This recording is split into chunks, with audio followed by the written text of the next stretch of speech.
ஓம் சிவா திருச்சிற்றம்பலம்.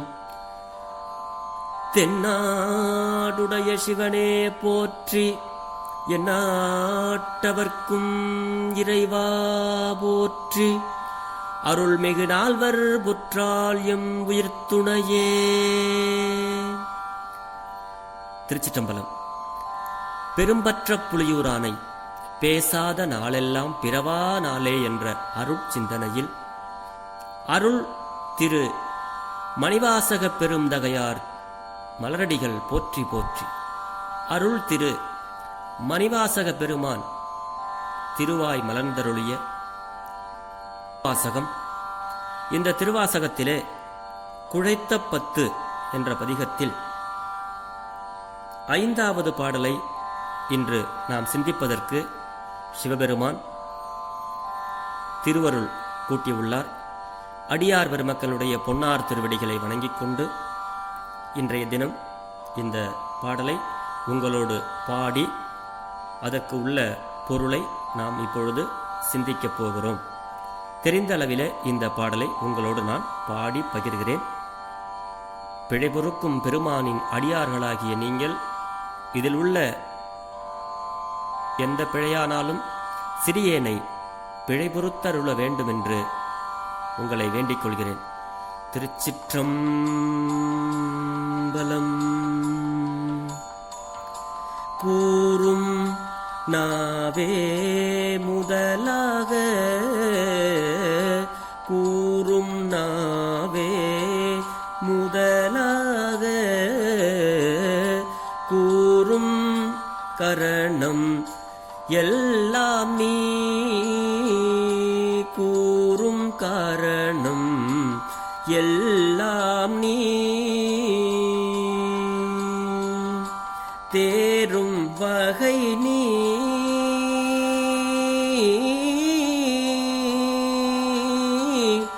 தேரும் வகை நீ, திகைப்பும் நீ, தேரும் வகை நீ, திகைப்பும் நீ.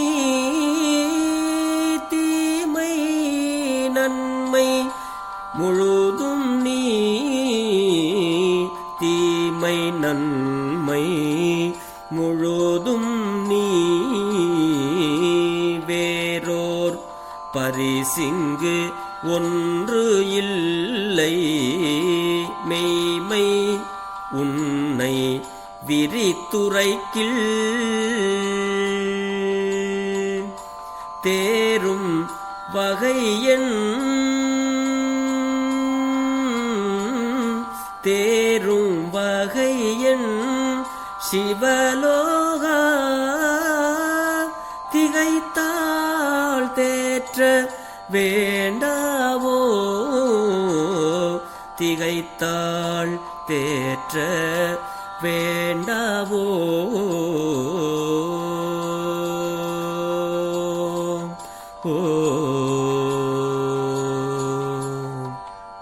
திருச்சிற்றம்பலம். சுவாமி கூறும் நாவே முதலாக, கரணங்களெல்லாம் நீ அப்படிங்கிறாரு. அதாவது கூறும் நா அப்படின்னா பேசும் நாக்குதான் நாவே. முதலாக கூறப்படுகின்ற கரணங்கள் யாவும் நீயேங்கிறார் சுவாமி. நான் பேசுற இந்த நாவினால பேசுறது வார்த்தைகளும், அது முதலாக கூறுகின்ற கரணங்கள்னா அதை பத்தி நம்ம பின்னாடி சிந்திப்போம். அப்படி கரணங்கள் யாவும் நீயே அப்படிங்கிறாரு. தேரும் வகை நீ, திகைப்பும் நீ, தீமை நன்மை முழுதும் நீங்கிறார். இந்த தேர்றது அப்படின்னா தெளியறது. இப்ப மாயையில கிடக்கிற நம்ம இந்த சிவானுபவத்தை புரிஞ்சு தெளியறது. அததான் சுவாமி சொல்றாரு. தேரும் வகை நீ, திகைப்பும் நீ, தீமை நன்மை முழுதும் நீங்கிறாரு. அதாவது தெளிதற்கு உபாயங்களும் நீயே, மறதியும் நீயே, எனக்கு அப்படிங்கிறாரு. எனக்கு உள்ள நன்மை தீமைகள் அனைத்துமே நீதான். இது எல்லாம் உன்னாலேயே, இது நன்மை தீமை எல்லாம் உன்னாலதான் இங்க எனக்கு நடக்குது. என்னகிட்ட என்னுடைய விருப்பத்துக்கு இங்க எதுவுமே நடக்கல சுவாமி அப்படிங்கிறாரு. அடியேற்கு என்று தனித்ததோர் தன்மை சிறிது கூட இல்லை. எனக்குங்கிற சுதந்திரம் இங்க ஒண்ணுமே இல்லை சாமி. எல்லாம் உனதருளே, எல்லாம் உனது செயலே அப்படின்னு சொல்ற மாதிரி இங்க எல்லாமே உன்னுடைய அருளால் தான் இங்கு நடக்கிறது. இது சத்தியம், வேறோர் பரிசுங்கு ஒன்றில்லை. மெய்மை, இது உண்மை, சத்தியம்ங்கிறார். நான் திகைத்தால் கடைத்தேறும் உபாயமாக உன்னை பற்றியே விரித்து விரித்து புகழ்ந்து கூறின் சிவலோகா அடியேனை தெளிவிக்க வேண்டாவோ என்றவாறு இந்த பாடல் பொருள் பெறுகிறது. அதாவது அடியேனுடைய அகக்கரணங்கள், அகக்கரணங்கள்னா உள்ள மனசுக்குள்ள இருக்கிறது நாக்கு, அதுக்குள்ள இருக்கிற மனம், இதெல்லாம் வருது. ஆக அடியனுடைய அகக்கரணம் புகக்கரணம் அனைத்தும் நீ. நான் தேரும் உபாயமும் திகைப்பும் நீ சாமி. நன்மை தீமை எல்லாமே நீதான் சுவாமி. எனக்கென்று தனித்தன்மை இங்கு ஒன்றும் இல்லை, இது உண்மை. எனக்கொன்று இல்லை, மெய்மை. உன்னை விரித்து உரைக்கில்ங்கிறார் சுவாமி. நான் கடைத்தேற உன்னையே புகழ்கின்றேன். இப்ப நம்ம பாடுறோம், இப்ப நான் பாடுறேன். எதுக்காக இப்ப நான் அந்த திருவாசகத்தை பாடுறேன்? முன்னை வினை முழுதும் ஓய உரைப்பன் யான். நான் கடைத்தேறுவதற்காகத்தான் இந்த திருவாசகத்தை நான் ஓதுறேன். அதைத்தான் சுவாமி இங்க சொல்றாரு. சுவாமி சத்தியமா சொல்றேன், நான் கடைத்தேறவே உன்னையே புகழ்கின்றேன். அது கொண்டு அப்படி பாடி பாடி திகைத்த என்னை இப்படி வாடி போனா கூட தேற்ற வேண்டாவோ, என்ன நீந்தான் சாமி தேற்றணும், தெளிவடைய செய்யணும் என்று குழந்தை மாதிரி சிவபெருமானுக்கிட்ட மாணிக்கவாசக பெருமானார் வேண்டார், பிரார்த்திக்கிறார். அவர்கிட்ட குழையிறாரு. அதான் இது குழைத்த பத்து. அதாவது தேற்ற வேண்டாவோ என்று குழந்தமையாக, அதாவது குழந்தை தன்மையாக தெரிவிக்கிறார்கள் மாணிக்கவாசகர்.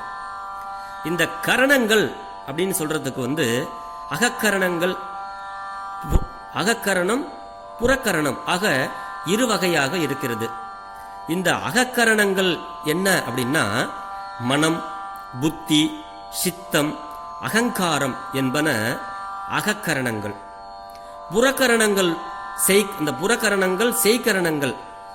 அதுல அரிகரணமும் ஆக, அதாவது புறக்கரணங்கள் அப்படின்னு சொன்னா செய்கரணமும் நம்ம செய்கின்ற செயலும் அரிகரணமும் ஆக இருவகை உள்ளன.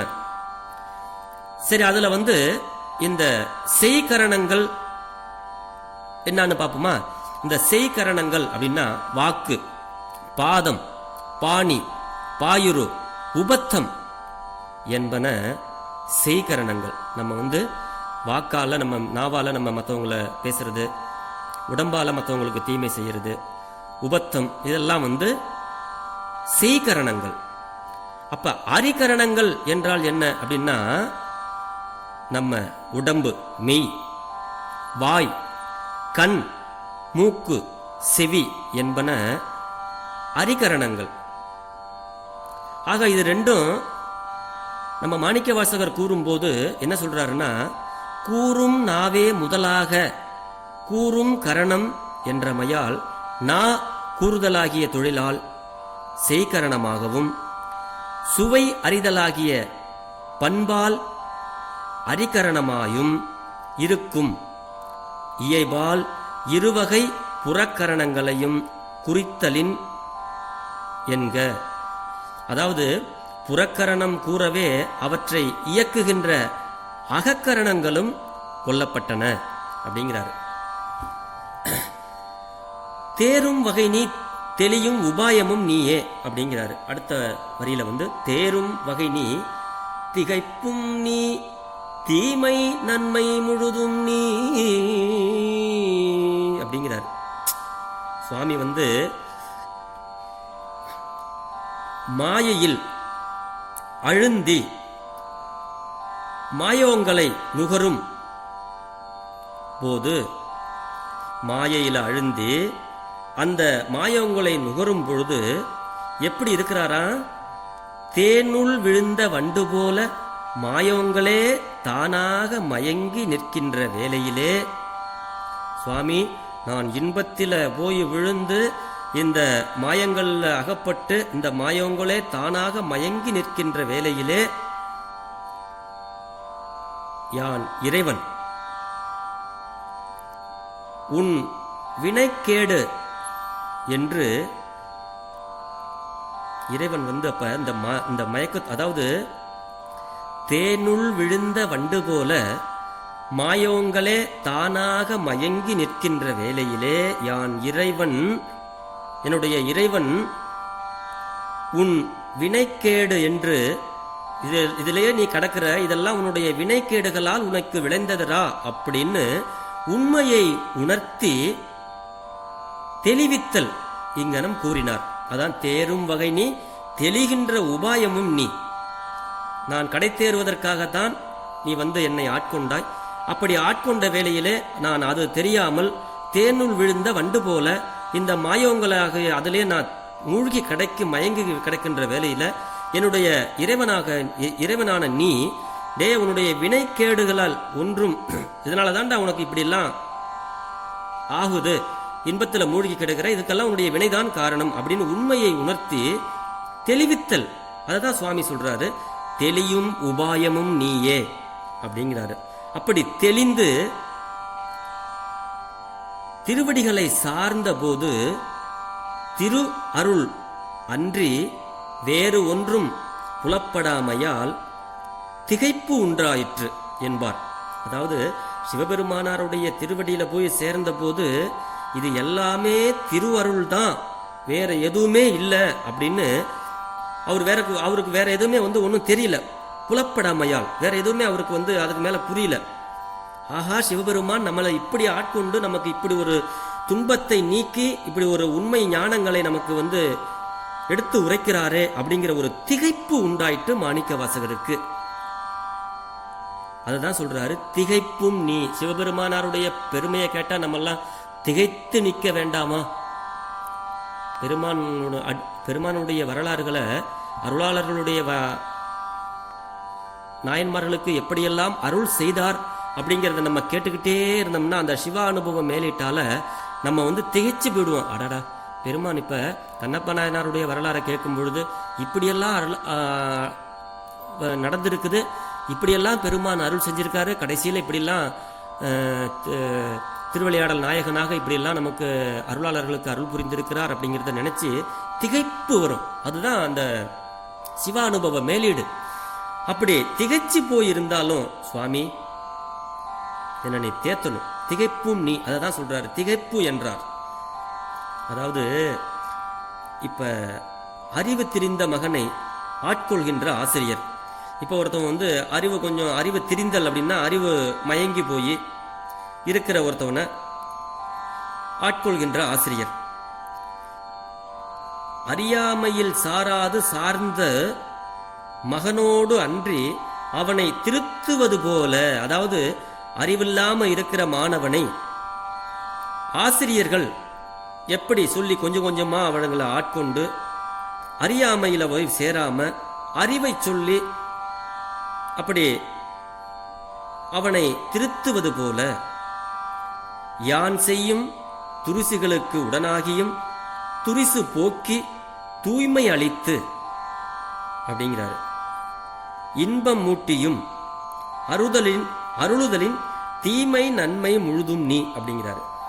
இது இந்த பாட்டு யான் செய்யும் துரிசுகளுக்கு உடனாகியும் அப்படின்பாரு ஒரு இடத்துல. யாரு?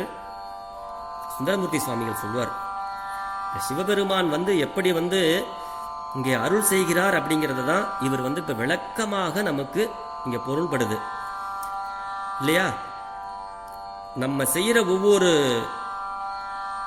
தவறுகளுக்கும் உடனாகியும் நம்மளுடைய துரிசு அப்படின்னா துன்பத்தை போக்கியும் தவறுகளை போக்கியும் சிவபெருமான் நம்மை தூய்மை அளித்து இந்த சிவ அனுபவம் என்கின்ற இன்பத்தையும் ஊட்டி அருள் செய்கிறார். அந்த அருள் தான் தீமை நீ நன்மை நீ முழுதும் நீ அப்படின்னு சுவாமி மாணிக்கவாசகர் இங்கே நமக்கு எடுத்து சொல்றார். ஆகவே ஒரு யானை பாகன் வழி இயங்கும் யானையை போல, இப்ப யானையை வச்சிருக்கவங்க எல்லாம் பார்த்தோம்னா அந்த யானை பாகன் அப்படின்னா யானையை வச்சு யாரு வழி நடத்துறாங்களோ அவங்க சொல்றதை தான் அந்த யானை கேட்கும். அதை தான் இங்க சுவாமி சொல்றாரு. இதுக்கு விளக்கம், ஆகவே பாகன் வழி இயங்கும் யானையை போல தமக்கு எதிலும் சுதந்திரம் இல்லை அப்படின்னு சொல்றாரு சுவாமி. யானையை வச்சு வழி நடத்துற யானை பாகன் சொல்வதை அந்த யானை கேட்கிற மாதிரி நான் உனக்கு அடிமை, எனக்கு எதுலையுமே சுதந்திரம் இல்லை, நீங்க என்ன உங்களுடைய அருளை கொடுத்து எப்படி வழி நடத்துகிறீர்களோ அந்த மாதிரிதான் நான் இங்கு இருக்கிறேன். இங்கனம் தன்னை அர்ப்பணிப்பதால் வரும் பயன் ஆகாமிய சஞ்சீத வினைகள் ஏறாமையால் காண்க. அப்படி சிவபெருமான் தான் நன்மையும் முழுதும் நீ, எனக்கு இன்பம் வந்தாலும் துன்பம் வந்தாலும் எல்லாமே நீயே கொடுத்து நீயே இந்த வினைகளை அறுத்து எனக்கு இன்பத்தை கொடுக்கிறாய் சிவபெருமானே அப்படிங்கிறாரு. துன்ப இன்ப நுகர்ச்சியும் இறைவனாகவே நுகர்பவனாகிய ஆன்மா உண்டு என்ற முனைப்பும் மடங்கி போதலின் எல்லாம் சிவமயமாக காணப்படுதலின் வேறொரு பரிசு ஒன்று இங்கு இல்லை என்றதாம். வேறொரு பரிசு இல்லை அப்படிங்கிறார். என்னன்னா இந்த இன்பமும் துன்பமும் நுகர்ச்சியும் இறைவனாகவே, இறைவனுடைய செயலால தான் எனக்கு இதெல்லாம் வருது. அது அழகா சொல்லுவாங்க, இன்பமும் துன்பமும் பிறர் தர வாரா அப்படிம்பாங்க சுருக்கமா. அதை தான் சொல்றாங்க இங்க சுவாமி. அதாவது துன்ப இன்ப நுகர்ச்சியையும் இறைவனாகவே நுகர்பவனாகிய ஆன்மா அப்படி இருக்கிறார் இங்க. அந்த ஆன்மா அப்படி பக்குவப்பட்டு விட்டது. அதனாலதான் எல்லாம் சிவமயமாகவே காணப்படுதலின் வேறொரு பரிசு ஒன்றும் இங்கு இல்லை அப்படின்னு மாணிக்க வாசக பெருமானார் இந்த பாடலிலே நமக்கு சொல்றாரு.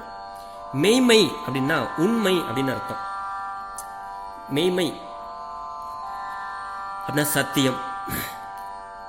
அப்படி எல்லாம் சிவமயமாக காணப்படுதலின் வேறொரு பரிசு ஒன்றும் இல்லை என்றதாம். அப்படி இந்த சத்தியம் அப்படிங்கிறாரு, இதுதான் உண்மை அப்படிங்கிறாரு.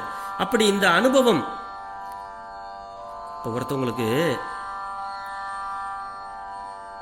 பேய்கோட்பட்டான் பேய்வசமாக சில காலம் விளங்குதல் போலவும், ஆவேசம் கொண்டவன் சில காலம் தெய்வத்தன்மையில் சிரத்தலு போல்வதன்று. அதாவது பேய் பிடிச்சவங்க பார்த்தோம்னா சில காலம் பேய் பிடிச்ச மாதிரியே இருப்பாங்க. சிலர் கோவப்பட்டு சாமி ஆடுறது, இந்த சாமி ஆடுறவங்க எல்லாம் சொல்லுவாங்க அந்த மாதிரி சாமி ஆடுறவங்க மாதிரி அப்படின்னு சொல்லுவாங்க. ஆனா அந்த மாதிரிலாம் இல்லாம மாணிக்க வாசகர் சிவ அனுபவி என்று உலகவர் சொல்ல பொய்மையாக ஏறட்டு கொண்டதும் அன்று சத்தியம் என்றார். அவங்கெல்லாம் அப்படி இருக்கிறாங்க.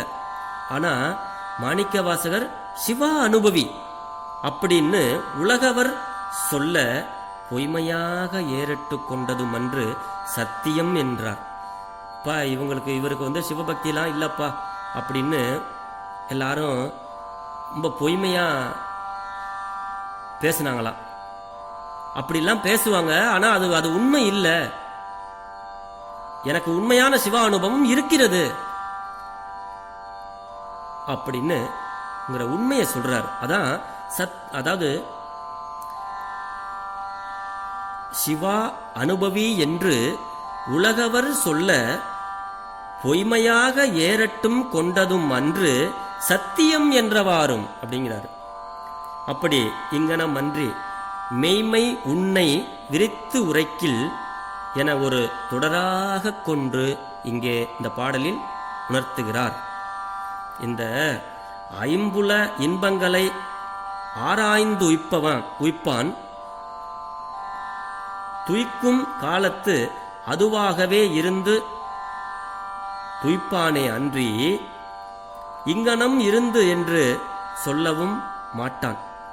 அதாவது ஐம்புல இன்பங்களை ஆராய்ந்து அதிலேயே உயிப்பான், அதிலேயே நல்லா துய்க்கும் கணத்து அதுவாகவே இருந்து துய்ப்பான், அதிலேயே ரொம்ப மூழ்கி போயிருப்பான். அப்படி இல்லை அப்படின்னா இங்கனம் இருந்து என்று சொல்லவும் மாட்டான். அவற்றில் பிரித்து தனியான காலத்திலே வற்றாது முற்றாது இவனலாமே என்பான். அதுபோல கருவி கரணங்களும் துன்ப இன்பங்களும் இறைவனாகவே அனுபவிக்கின்றவர் இறைவனை பற்றி விரித்து உரைப்பது என்றால் அதுவும் ஓர் திகைப்புதான் அப்படிங்கிறாரு. இப்ப சிவபெருமானாருடைய பெருமைகளையும் அவருடைய அருள் வரலாற்றையும் அவருடைய வீரச் செயல்களையும் இப்ப நம்ம விரித்து உரைப்பது அதுவும் ஒரு திகைப்பு தான். அப்ப சொல்ல சொல்ல சொல்ல பெருமான் இப்படிலாம் ஆட்கொண்டிருக்கிறார், இப்படியெல்லாம் அருளாளர்களுக்கு அருள் செய்திருக்கிறாருங்கிறத ஒரு திகைப்பு வரும். அதுவும் ஒரு திகைப்பு தான். பெருமானை பத்தி பேசுறதே ஒரு திகைப்பு தான்ங்கிறாரு. அப்படி திகைப்பு அதை மனசுல கொண்டு உளம் கொண்டு உரைக்கில் தேரும் என் அப்படின்றாரு என்று திகைத்து, அப்படி திகைத்தால் தேற்ற வேண்டாவோ என்று மாணிக்கவாசக பெருந்தகையார் சிவபெருமானாரிடத்திலே விண்ணப்பிக்கின்றார்கள். இந்த வண்ணம் பெருமானாரோடு குழைந்து போயிட்டார்.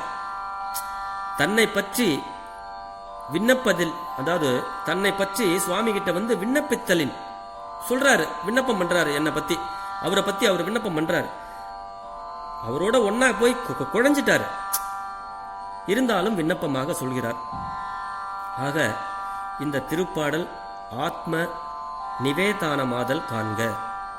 தன்னுடைய ஆத்மாவை சிவபெருமானுக்கு நிவேதானமாக செய்கிறார். தன்னையே சிவபெருமானுக்கு அர்ப்பணிக்கிறார், குழைக்கிறார். அவருடைய இன்ப நுகர்ச்சியில குழைத்திருக்கிறார். அதனாலதான் இது குழைத்த பத்து அப்படிங்கிறாரு. அதுதான் இந்த பாடல்ல சுவாமி நமக்கு சொல்றாரு. கூறும் நாவே முதலாக கூறும் கரணங்கள் எல்லாம் நீ. சுவாமி, நான் பேசுறேன், நான் உடம்பால செய்யற காரியம், மனசால செய்யற காரியம், இது கரணங்கள் எல்லாமே நீதான் சாமி. என்ன செஞ்சுட்டு இருக்கிற. தேரும் வகை நீ, திகைப்பும் நீ, தீமை நன்மை முழுதும் நீ. எனக்கு இன்பமும் நீதான், துன்பமும் நீதான். நான் திகைச்சு போயிருந்தாலும் எனக்கு நல்ல தெளிவை தருகின்ற என்னுடைய தலைவனும் நீதான் அப்படிங்கிறாரு. அதனால வேறொரு பரிசுங்கு ஒன்றும் இல்லை சுவாமி.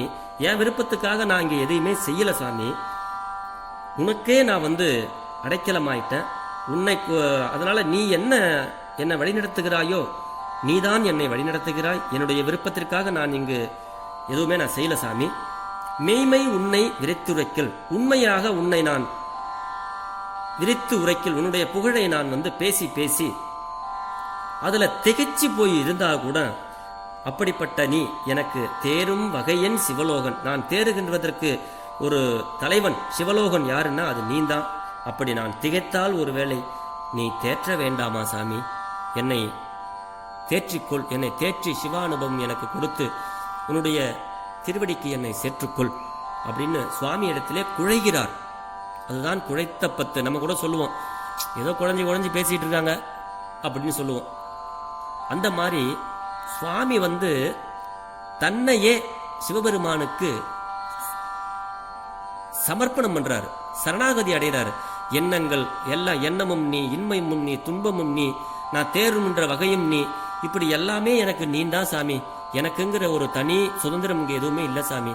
அதனால ஒருவேளை நான் வேற எதாவது இன்பங்கள்ல நான் திளைச்சு போயிருந்தா என்ன தேற்றும், திகைத்தால் தேற்ற வேண்டாமா சாமி அப்படின்னு சிவபெருமானாரிடத்துல குழைகிறார். ஆகையினாலே இந்த பாடல் குழைத்த பத்து என்று வந்தது. இன்றைய தினம் இந்த அளவிலே எனக்கு தெரிந்த பொருளை உங்களோடு நான் பகிர்ந்து விட்டேன். நாளைய தினம் இதைவிட அற்புதமான ஒரு பாடல். அந்த பாடல் ரொம்ப எல்லாருக்கும் அடிக்கடி கேட்ட பாடல். வேண்டத்தக்கது அறிவோய் நீ வேண்ட முழுதும் தருவோய் நீங்கிற ஒரு பாடல். இது கூட சுவாமி நன்மை சென்மை நமக்கு எது வந்தாலும் அது சுவாமியுடைய செயலால் தான் நடக்கிறதுங்கிற அளவில் அந்த பாடல் இருக்கு. நம்ம அந்த பாடல் நாளைய தினம் சிந்திப்போம் என்று சொல்லி இன்றைய பெரும்பற்ற புலியூரானை பேசாத நாளெல்லாம் பிறவா நாளே என்ற அருள் சிந்தனையை நிறைவு செய்கிறேன். சிவாய நம. திருச்சிற்றம்பலம்.